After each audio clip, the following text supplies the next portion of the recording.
মানে যেখানে বাঘের ভয় সেখানে সন্ধ্যা হয়। আজকে স্কুল সার্ভিস কমিশন একটু আগে নোটিশ দিল এবং তারা ডেট ঘোষণা করলো। যে ডেটটা আমরা আর কি বলছিলাম সে ডেটটাই মোটামুটি আর কি হয়েছে, কারণ প্রত্যেকটা স্কুলে আগের থেকেই লেটার চলে এসেছিল সিট অ্যারেঞ্জমেন্টের। তো 7 তারিখ হলো 9-10, আর 14 সেপ্টেম্বর হলো 11-12। তাহলে ডেট ঘোষণা হয়ে গেল। এখনো বহু ছেলে মেয়ে কিন্তু ভাবছে যে আমরা দিশেহারা, কি করব।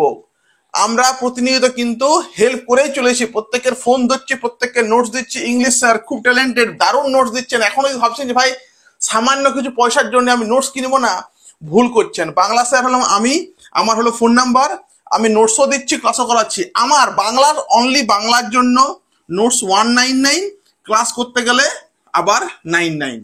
তো এইভাবে আমি চালাচ্ছি। ইংলিশ স্যারের কিন্তু রেট আলাদা আছে, ওনার কিন্তু রেট এটা নয়। অতএব স্যারকে ফোন করে নোটস পত্র নিয়ে নিন, প্র্যাকটিস সেট নিয়ে নিন, আমাকে ফোন করে নোটস ক্লাস নিয়ে নিন, আপনার সুবিধা কিন্তু হবে। তো বারবার বলছি ডেট চলে এসছে, এবারে আর নিজেকে আপনি একটু নিজেকে সজাগ করুন। এখনো আপনাদের জন্য প্রায় 22,000 সিট আপনাদের জন্য রয়েছে। 22,000 সিট কম নয়। আপনার চাকরির জন্য সিট দরকার মাত্র একটা। তো এই একটা সিটের জন্য আপনি ভাবুন, লড়াই করুন, জয় কিন্তু আপনার অবসম্ভাবী।